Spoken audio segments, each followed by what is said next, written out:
right there. All right, now talking about the cerebellum. Remember me telling you about the melanoma and the doctor? Remember the brother-in-law? Remember telling you all about that? Remember mentioning that? All right, he works. The guy hadn't stopped working.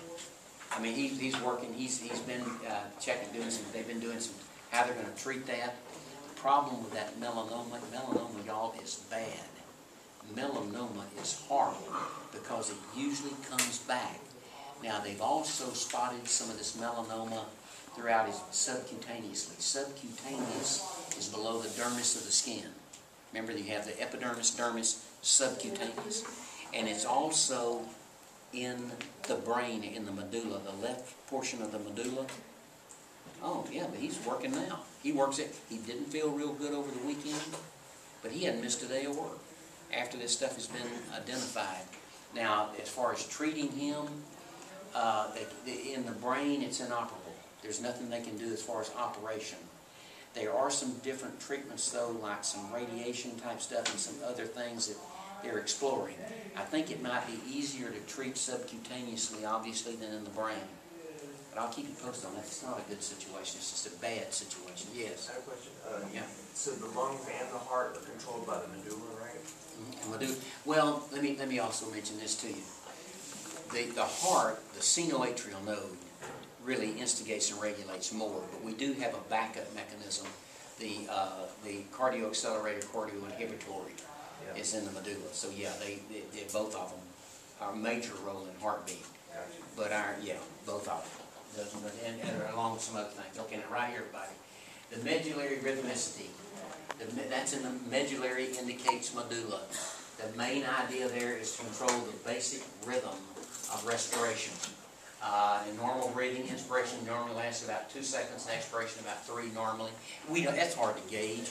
I mean, how long does it take you to, you're sitting there, y'all are all in a state of eupnea, so you're going, excuse me, y'all are going, you're just kind of, you breathe 1,000 more, maybe not, maybe, you just try to, you get conscious of your breathing, and when you do that, we all do. Like Nikki can't breathe today because she's got sinus problems. She's not feel good.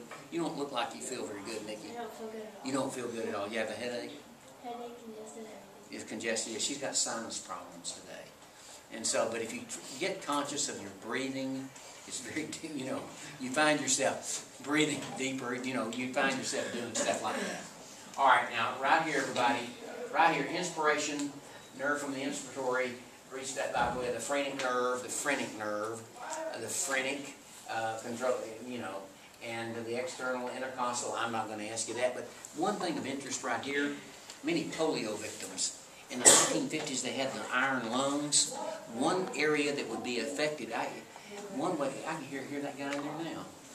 One way that could be affected, the polio virus affects the phrenic nerve.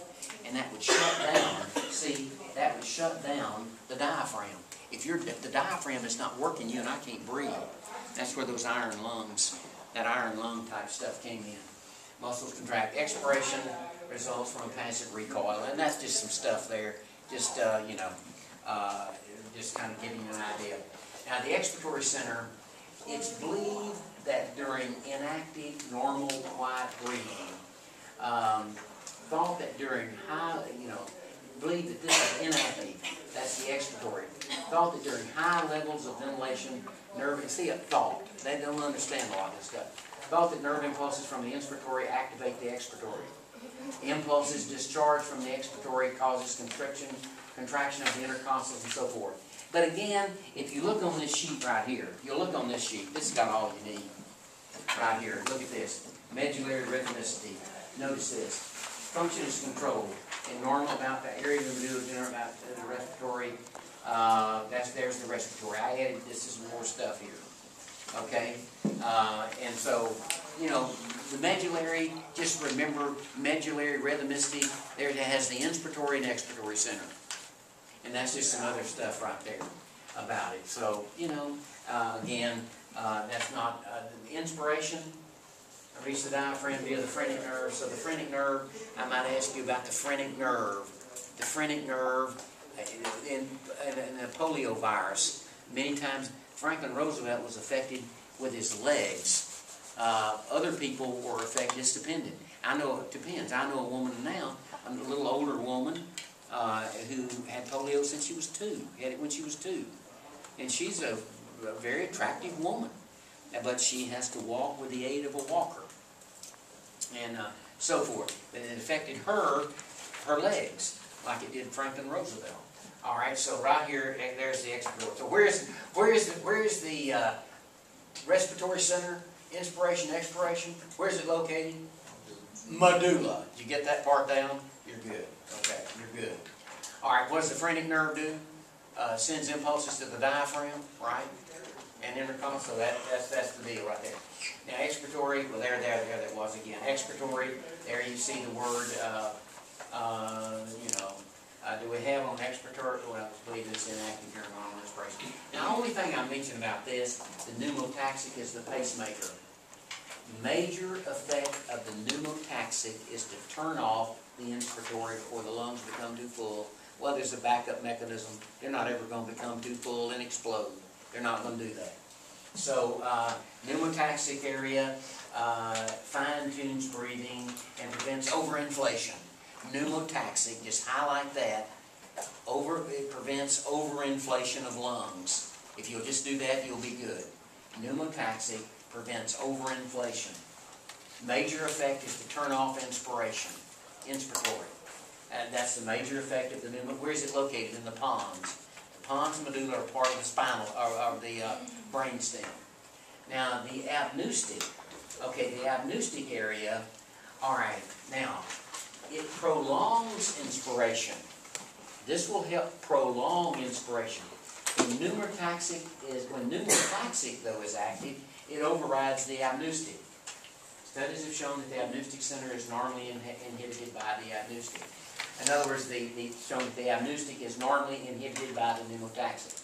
The apneustic, in other words, it prolongs inspiration. Now on your sheet down there, I have, look at this. Okay, look. On this sheet, you have this on your sheet, pneumotaxic, pacemaker, major effect is to turn off the inspiratory area with a lung. Apneustic located, all right. It prolongs inspiration, thus inhibiting expiration. And I just say, and again, I'm not going to get real picky about that at all. I think I asked a question on your, which of the following works to prolong inspiration? Which one is it? Apneustic. You remember that one? Apneustic. There's also another backup mechanism called the Herring-Brewer or Brower reflex. And I know this is not the most interesting stuff right here, and this is all of it too. The Herring-Brower. Stretch receptors are located in the walls of the bronchi and the bronchioles. Now remember, those airways get smaller. We start off with the trachea, primary bronchi, secondary bronchi, tertiary bronchi, bronchioles, terminal bronchioles, alveolar ducts, alveolar sacs. And the rest of those little passageways get smaller and smaller and smaller. And right here, in other words, there's stretch receptors. When overstretched, impulses are sent along the vagus nerve to the inspiratory. The inspiratory is inhibited in expiration. In other words, the Herring-Brower, and you'll see at the very bottom of this thing right here, when over the Herring-Brower stretch receptors, in other words, I have right, result is that expiration can occur. Now you might write at the bottom, the result is, of this Herring-Brower, the result of all that is that it allows for expiration, it helps allow for expiration to occur. That's the Herring-Brower. The expiration will occur. Herring-Brower, stretch receptors, another backup mechanism ensuring that our lungs don't inflate too much. So just make sure you got it right here. I had it written at the bottom of mine, at this sheet right here. I said, I just had a deal. At the bottom of the Herring-Brower stuff, I said, result is that expiration can occur. In other words, this overstretching, when the bronchioles are stretched like that, then the inspiratory area is inhibited and expiration can occur. Now,